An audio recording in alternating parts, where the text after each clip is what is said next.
Om Purnamadaha Purnamidam Purnat Purnamudachyate Purnasya Purnamadaya Purnameva Vasishyate. Om Shanti Shanti Shanti. Om Brahmanandam Param Sukhadam Kevalam Jnana Murtim Dvandvatitam Gagana Sadrisham Tattvamasya Laksham Ekam Nityam Vimalamachalam Sarvadhi Sakshi Bhutam Bhavatitam Trigunarahitam Sadgurum Tam Namami. Om. Adorations to Sadguru, who is Brahman, the giver of supreme bliss, embodiment of pure consciousness, one without a second, vast as the ether, infinite, eternal, beyond the three gunas and their modifications, the supreme preceptor. Yoga Vasistha in Upashama Prakarana, section 11.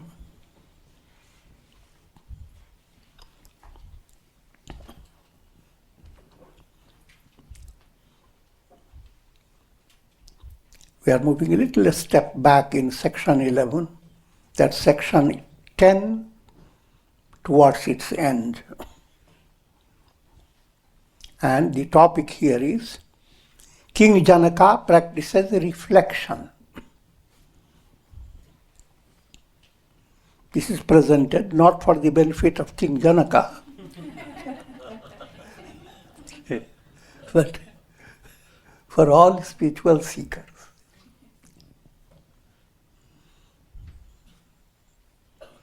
In a storyline, King Janaka happened to listen to songs of the Siddhas as he was entertaining himself in a royal garden.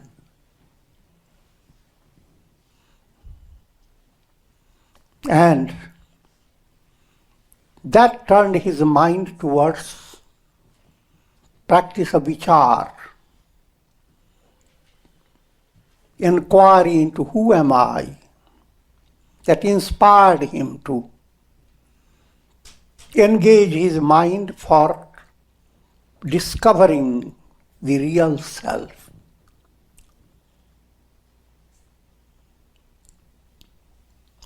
You must realize that storyline doesn't have to occur exactly in your personality. So don't wait for Siddhas to sing for you.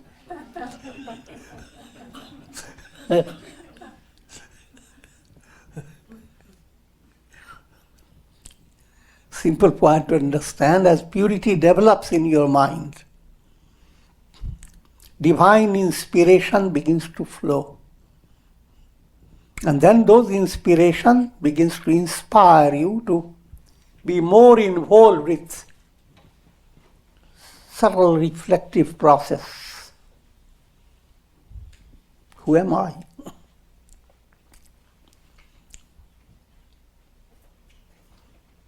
As a result of his reflections, King Janaka is very close to, rather he has attained enlightenment.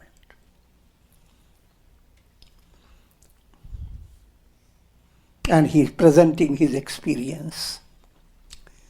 He is talking to his own mind.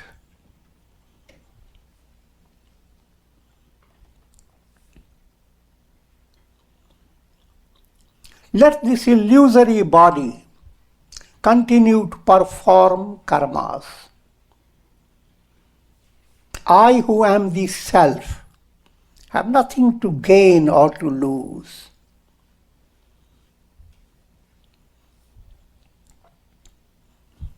These are the characteristics of Sthita Prajna, one who is enlightened. This is, through this topic, you are being given the ideal state of liberation, realization. In that state, body and all its activities. When we talk of body, you must realize we are talking about three bodies. Physical body, subtle body, which contains your intellect, ego, mind, senses, pranas, and causal body, which is deep unconscious, that holds, that's the seat of ignorance, and therefore holds all karmas from countless lives. All these three bodies are constantly involved when you are in every stage. If you are seated on a chair, your body is feeling the touch of the chair.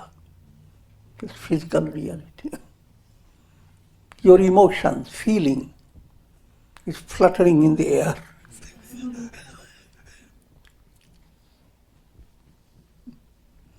Your thinking is in many directions. You are remembering the past, imagining the future.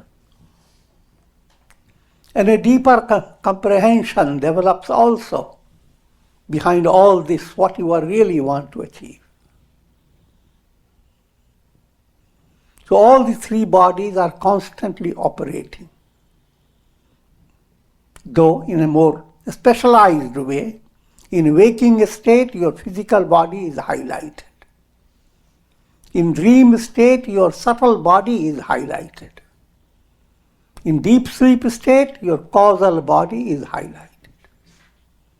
But in practical day-to-day life, all the three are blended.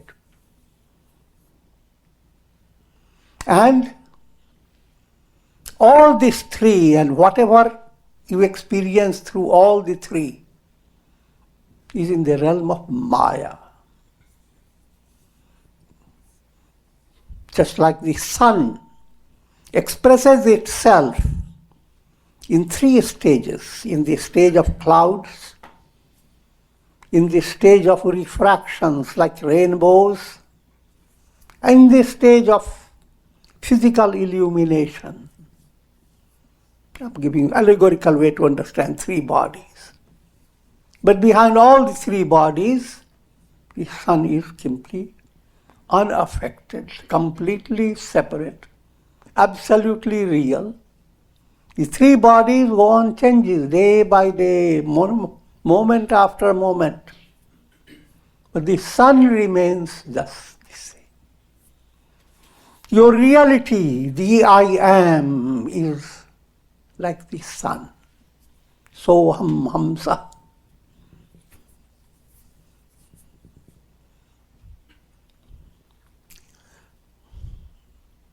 In the process of enlightenment, it is the mind that has to create a channel to that understanding. Through the mind, you are in a state of bondage. Through the same mind, you will attain enlightenment. But how to work with your mind? Mind, if it is not well directed with satsanga and spiritual culture, then your mind is leading you to the world of what's called praya, world of pleasure.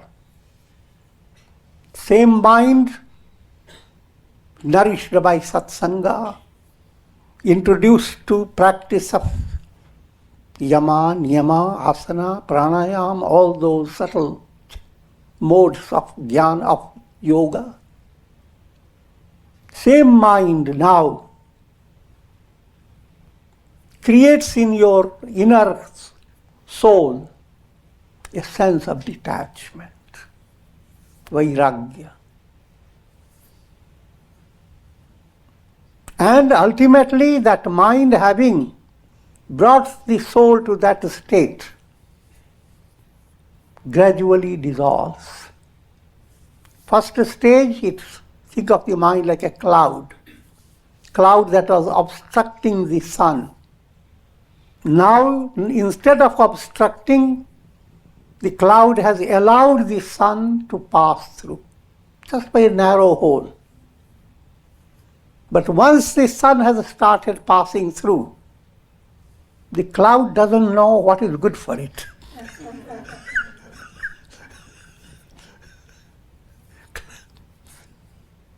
Cloud begins to uncloud itself. It doesn't care if it is melting away. All it wants to shine. And the climax is, cloud completely moves away. 2 stages. First it becomes transparent.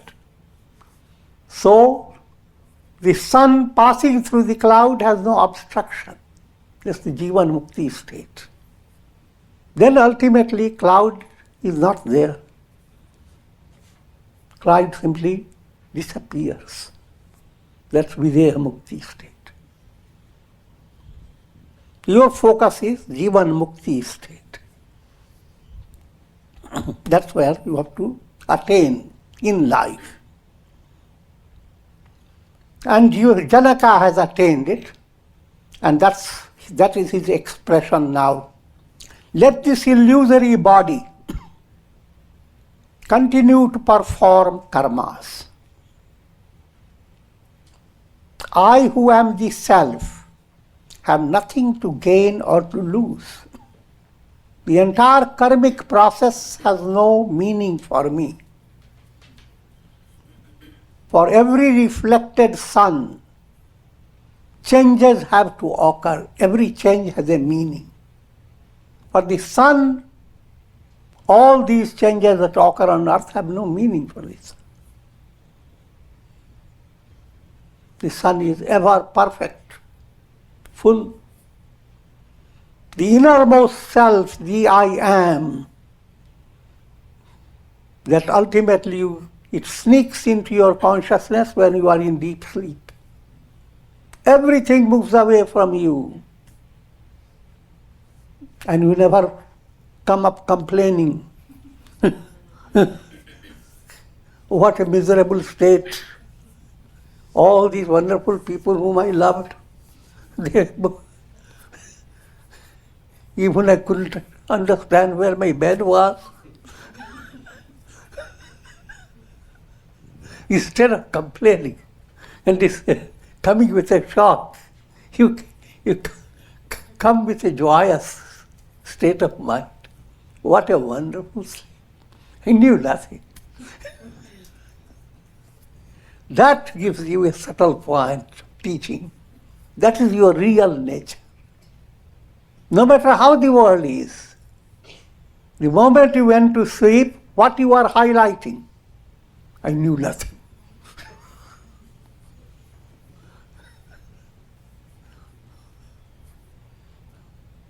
And that is your reality. All this world of experience through the 3 bodies is nothing.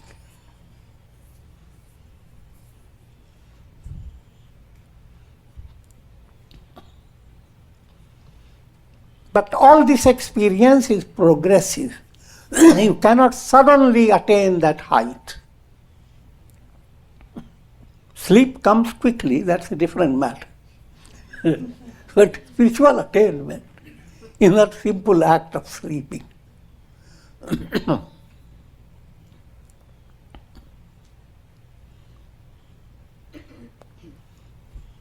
As progressive movement continues,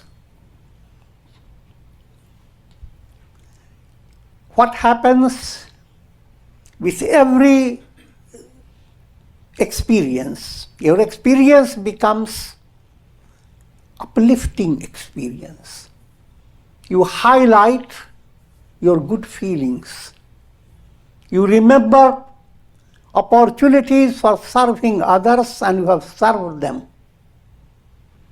And the feeling that you have developed by your good action, that becomes your greater memory than how much money you have gotten. That also is a practical reason. As long as your money you are counting for the sake of others, you must be very clear about it. But what you are really counting upon is your inner experience of being free of worries, of experiencing internal expansion, and putting more precisely, you are being led by God. Where? Into his God's own personality. You are drawn to God to be melt in God.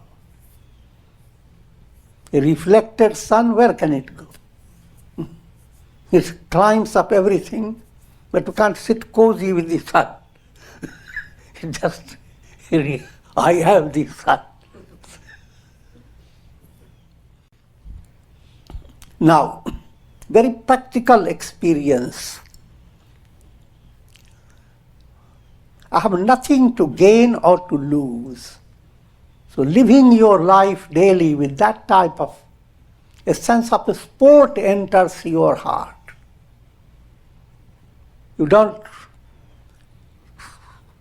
start cracking your head on the basis of things you loved and they are lost. People break their heads about it.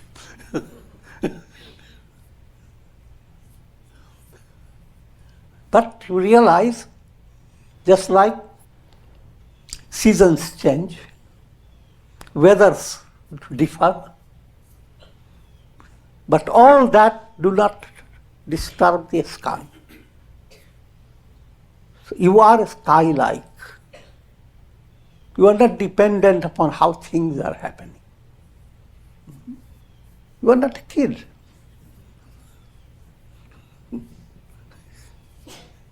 So many things have happened. So many great personalities have come and gone.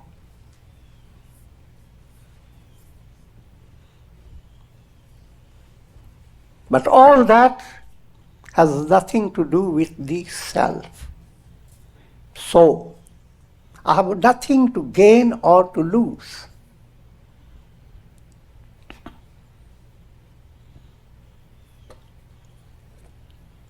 Simple way to understand. In your dream, you are wandering, you are in great stress. You got a lottery. And you are expecting to get the money. You have just the ticket yet. But suddenly, a mosquito wakes you up.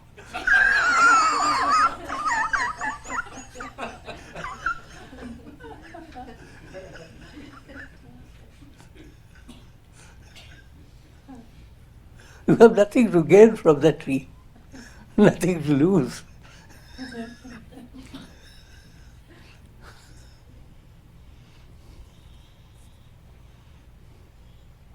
I do not desire to acquire those objects that have not been attained, nor do I renounce those objects that have been attained. This is a statement at a deeper level. The deeper level of feeling that if mind is not advanced, in deeper level you hold this type of illusion that previously I was poor, now I'm rich. People didn't recognize me, I'm getting my fans. Soon I will go viral.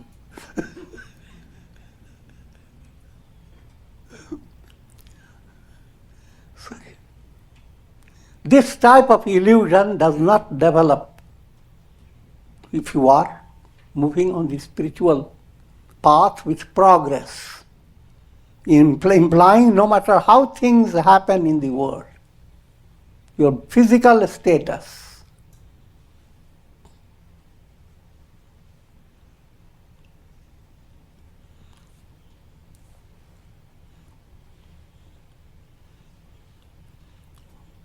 what impacts human mind is gain and loss. When there is a loss, your mind goes into agitation. When it is gain, you think you are enjoying it. But actually, you have gone into a drunken house. You are elated. So many of your good qualities are delayed.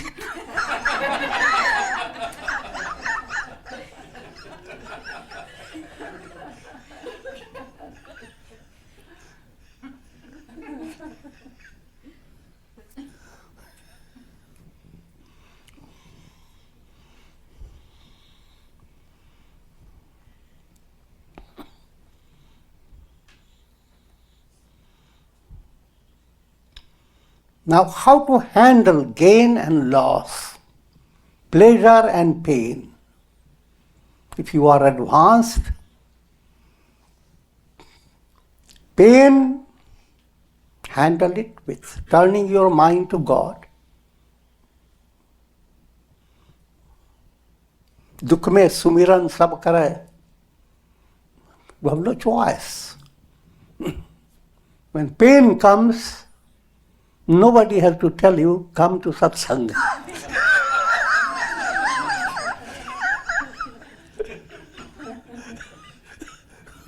You have no choice.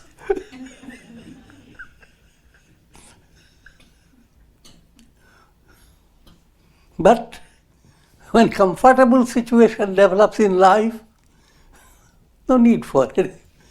Dukh mein, in pain people turn for a spiritual remedy.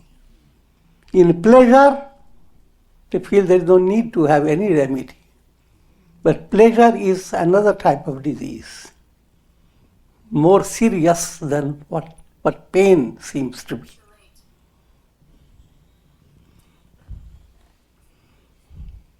So as you move towards enlightenment, you view both with a mind, pain, yes, come to God.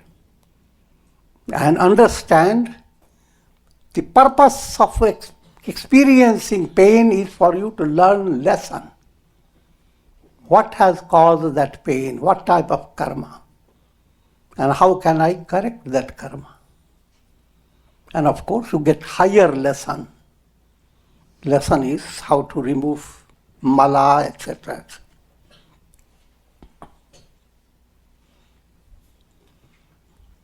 And regarding, so in pain, your mind turns to austerity. Austerity is not a negative term. It is experiencing love of God in a profound way.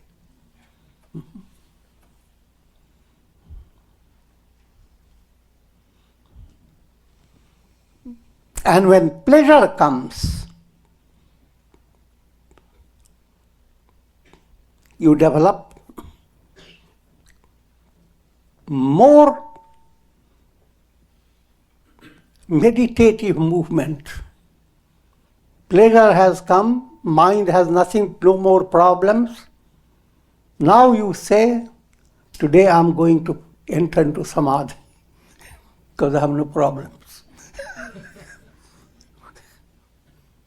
I'll do yoga nidra. Not just nidra, go deeper. So,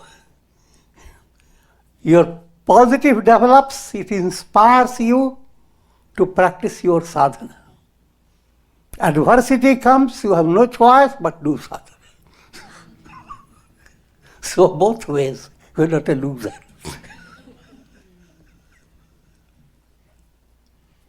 The only thing, when you have no choice but to do sadhana, don't view it as something being pressured on you. Feel it is an opportunity. I had forgotten many good things. God has caught hold of my ears.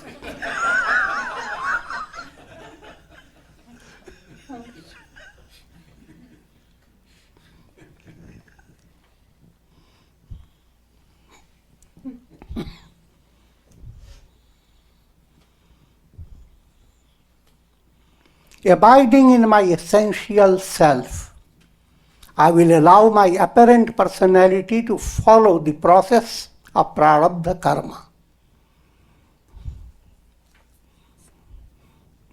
Simply points to this fact that if you have attained that level, then now whatever karma is your personality does, You do not give the credit to your ego. Though in practical world, you will use your word, I. Yes, I did it. But in your deeper understanding, you are just, who is I? God did it. So that type of experience develops. If that has developed, now your karmas are not securing your soul in the world of time and space. Your karmas are no longer limiting your soul. In other words, you are free of karmas. Free of all karmas that are waiting in your unconscious. They all burn up. Because light destroys darkness. And this is the last body. That's for the masses. For you, body is nobody. But don't start practicing it suddenly. This is the goal towards which you move. In making affirmation, there is no, you can do that.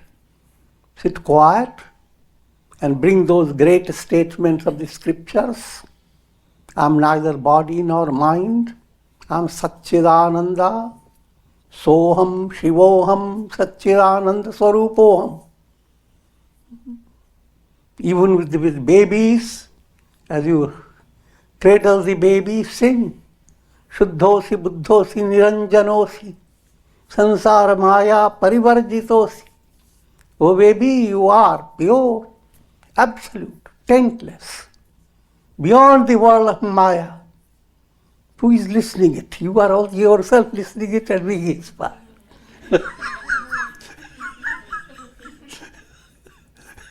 On the other hand, there is an impact on the baby as well, because there is an unconscious movement.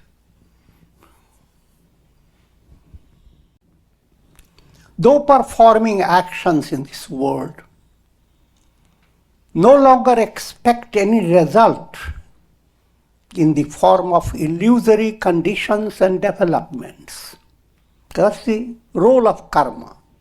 Why do you do action? You are expecting things to change. You have planned to go to Hawaii. And now, the moment that sankalpa has entered, your karma starts. You start collecting all the eggs, what called ducks together. Put all the ducks in a row. Every action that you do brings a duck.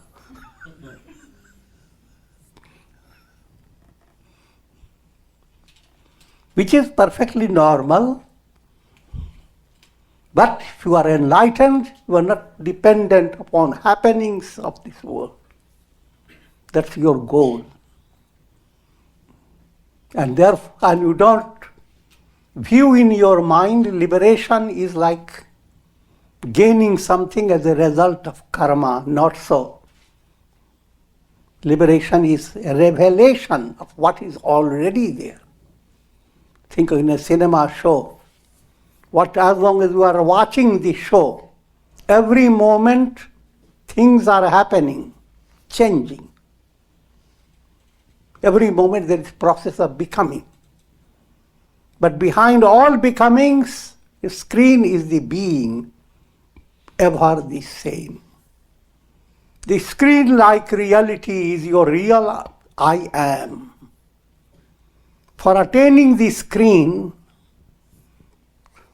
nothing of the drama illusion has to work for revealing the screen. The screen is not defined by projection. It's beyond projection. Whatever you experience is defined by your karma. And karma causes projection of mind. Therefore, it's like a drama. This screen of Brahman is being covered by projection.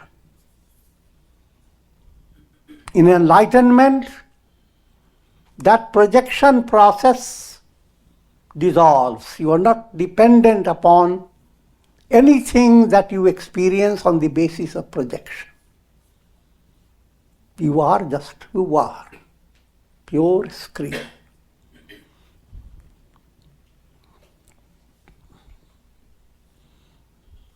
That's a very subtle point that you have to go on working with it.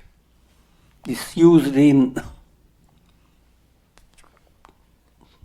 yogic terminology, bhava pratyaya and pratyaya bhava.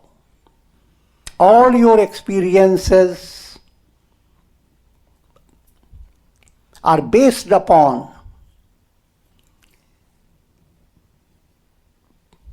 your awareness that comes on the basis of thought waves of your mind. All you experience is based on mental projection.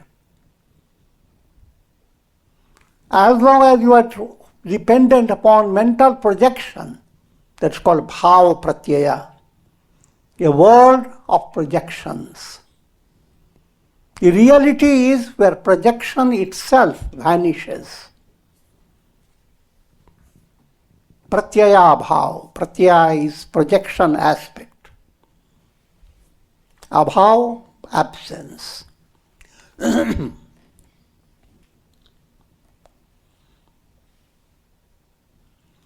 Vasishtha continued this section 11. O Rama, having reflected thus within himself, the king engaged himself in the performance of his daily duties, implying that when your mind has come to that level, performing your actions is not contradictory. Rather,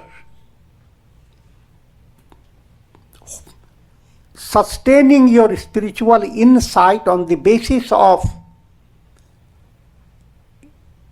choosing between action and inaction. If you have that problem, you have not reached the height. If you have a joyous heart and good qualities are operating within you, that will increase if you continue to do work which is in harmony. Say, for example, you have love in your heart. That love blossoms when you do good to others. The idea, let me sit, close my door. To some extent it is good sometimes, but that's not the goal.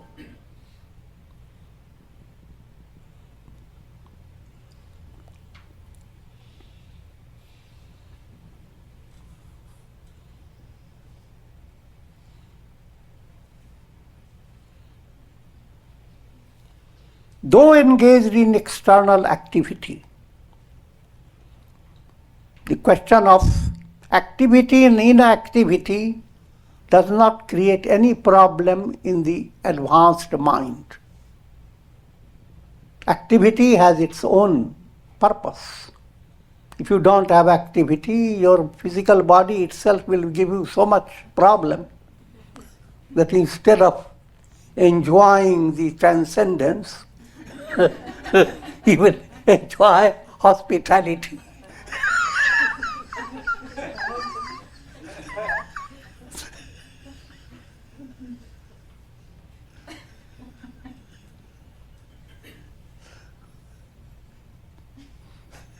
So being actionless should not be taken literally. Rather, there is a greater inner peace when you are doing the right type of action. And when you are not doing action, you are creating channel for greater inspiration. So both ways you are active, dynamic.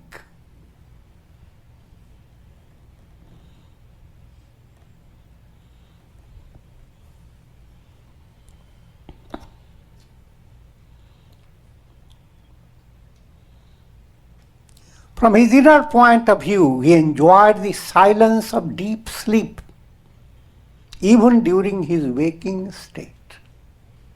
No matter how busy and dynamic, the inner state of mind is perfectly clear. And you will find, even in ordinary stages, people who are very bright and genius, they do so many things as if they are not doing anything. That's inspirational activity. The inspirational activity gives you a suggestion about intuitional activity. The inspiration becomes much more profound.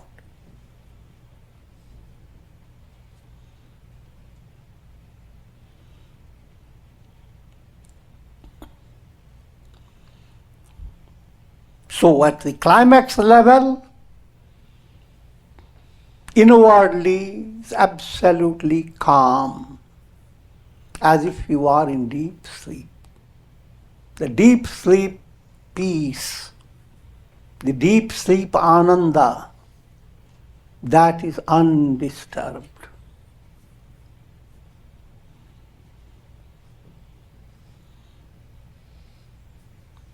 Again and again he conversed with his own mind in order to further enlighten it. This brought about for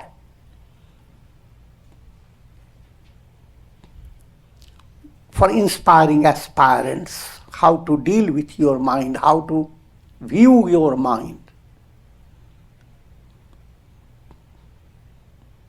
It doesn't mean literally sit back, say, oh mind, don't you mind? I have to talk to you.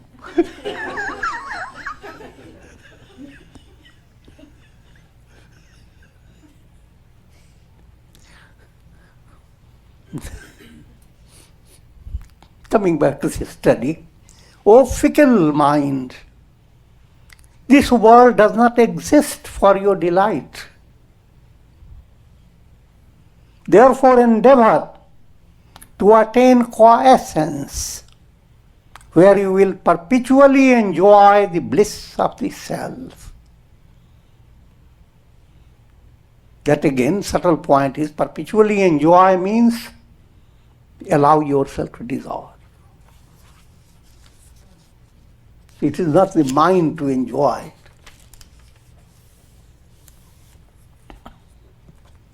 O mind, the more you continue to think of objects, all the more will the world process extend.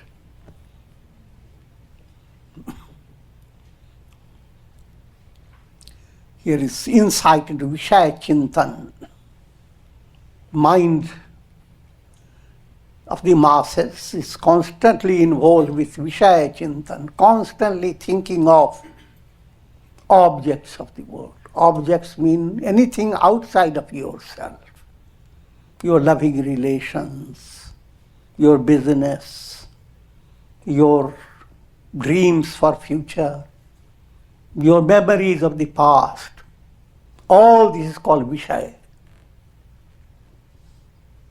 It has a wish with it, envenomed. All this leads the soul to repeated embodiments. And all this goes on creating karmas. The more you continue to engage, keep your mind busy with Vishaya Chintan, all the more will the world process extend. But when you renounce the thoughts of objects, the world dissolves into the self. Instead, allow your mind to get the taste of divine love. Your mind is like a kitty cat. God is the divine mother. Kitty cat can go on after so many rats and mouses and be completely agitated. But get a taste of being cozy with the mother. I'm joking, but sometimes in joke, profound things can be said very easily.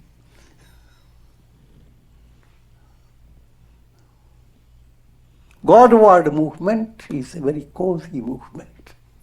Suddenly all the pressure over your mind, you find Saranagati, a spirit of surrender, the spirit that God is love of your heart. Surrendering to love is sweetest movement. There is no stress in it. Even in worldly love, you fall for it. See, easy falling. I'm joking. Worldly love is not always bad. If it is a purpose, then you soar. But all the time implying that love, real love is God's love. So how can that movement be stressful? Just as the dust clouds are unable to taint the sky, so too, were the taints of egoism and sense of possession unable to affect his consciousness. Ahamta, mamata, that's the big disease for the world process. Bhavavyadhi, disease of the world process. Its main characteristics of the disease is sense of egoism. Everything you experience on the basis of inflating your ego. I have done this. I am going to do this. This I, behind the I is three types of desires. Putreshana, Vitteshana, Lokeshana. Putreshana, you want to see your generation continue to remember you. Roads made in your name.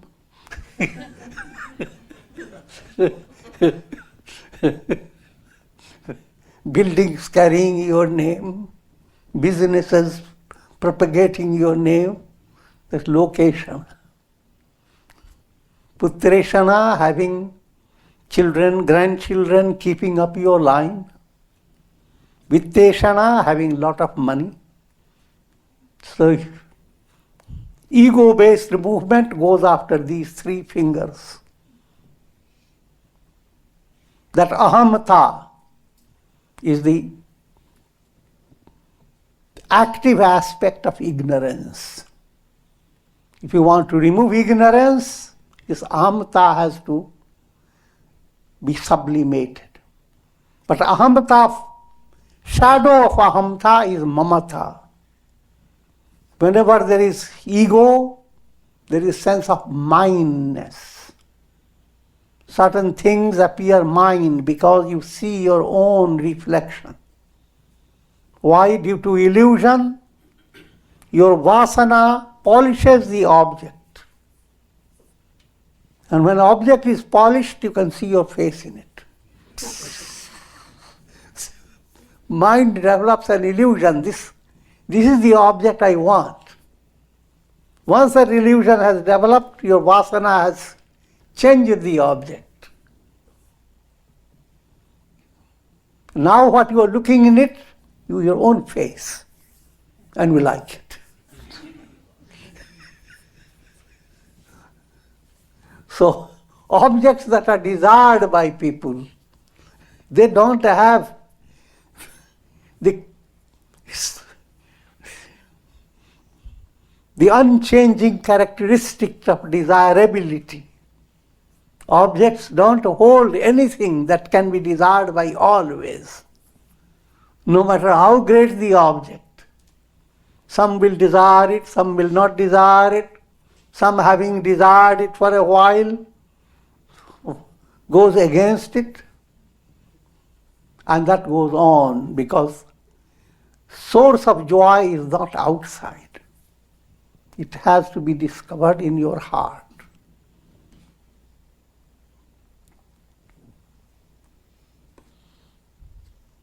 Ahamta mamata.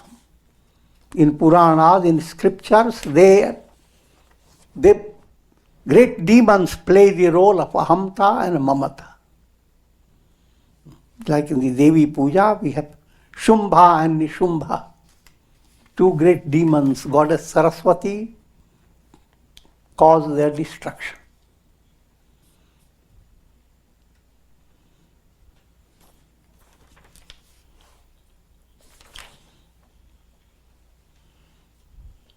Not having anything to accept or to reject. Again reminding you, this is not meant for you to take it literally. You have to hold that ideal, you have to grow into it. Otherwise, you will go back and the family person gives you something, tea or something, say, nothing today, I accept, nothing to reject. I've been lighted by satsanga.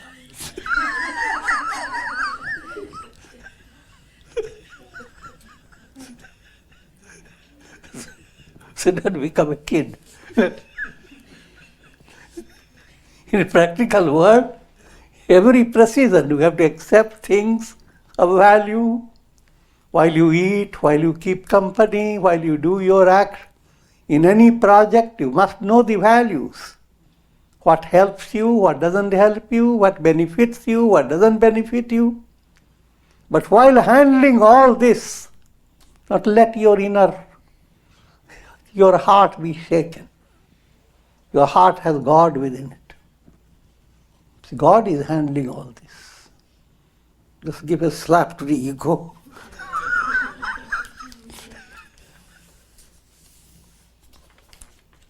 A soft slap.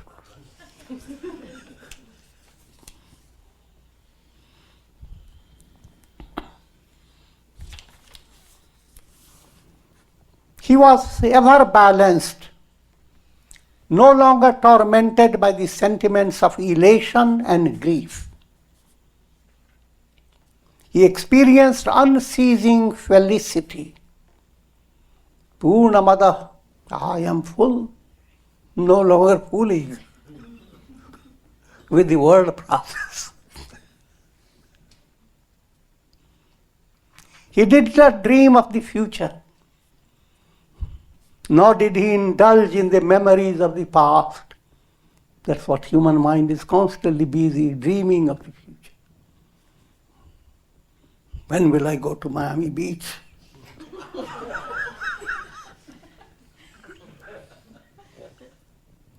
That passed my retired days watching the setting sun.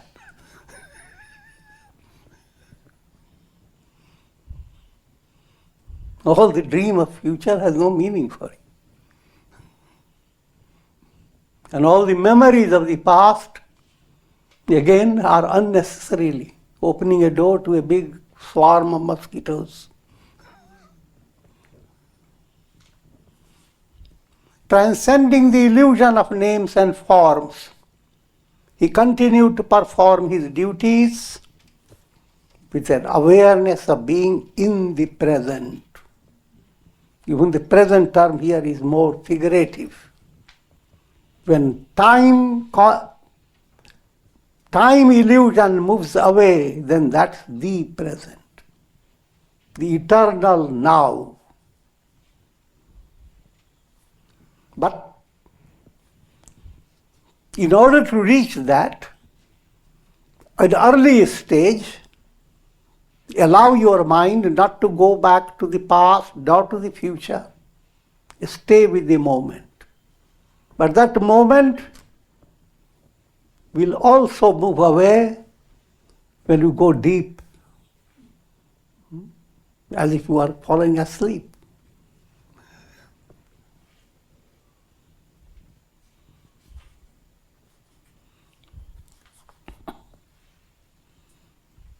That's why the Devi who brings this about, called Kalaratri. Kala is time. She who puts an end to time.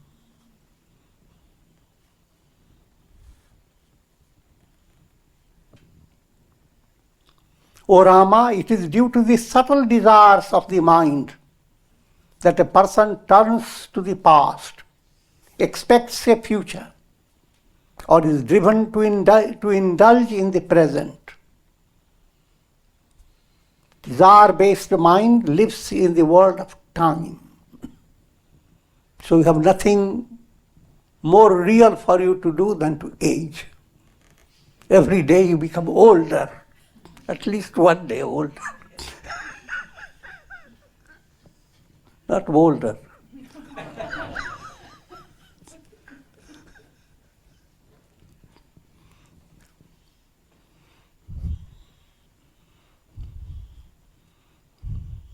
But lift the veil of time, and the question of your being older or younger doesn't arise.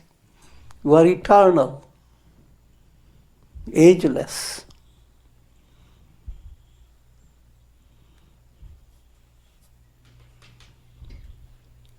When the vasanas, subtle desires of the mind, are annihilated by intuitional knowledge of the self, a sage becomes free from the three periods of time: past, present, and future. Timeless. The timeless state does not disturb your activity in time.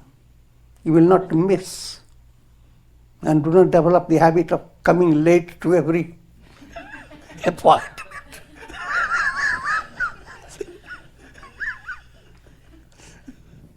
That develops more precision.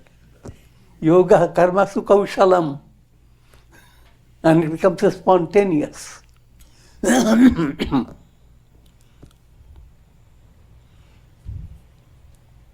So long as intuition has not been realized, one must continue to practice spiritual inquiry until the consummation of all thought processes is attained. Means all thought processes become quiet. Mind itself dissolves. This ocean of the world abounds with the waves of misery. They are called Urmi, not Urmila. And there are 6 Urmis: Janma Maran, birth and death, Shudha Pipasa, hunger and thirst, Harsh Shok, joy and sorrow. These are the Urmis. And you are constantly tossed by the Urmis of this world process like the ocean. And you are moving with waves constantly. Birth, death, wave.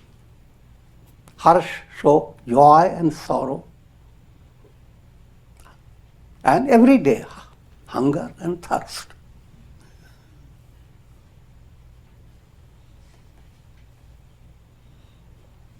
If mind becomes devotional, then this Urmi becomes Urmila. Even while this goes on, your soul enjoys cozy relation with God. Cozier.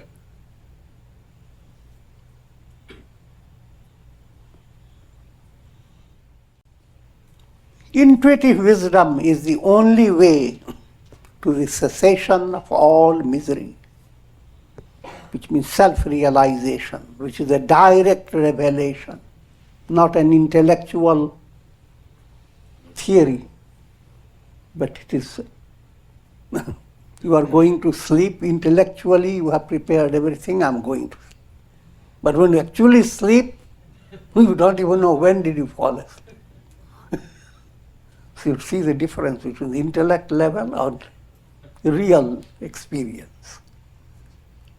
And with this I will conclude.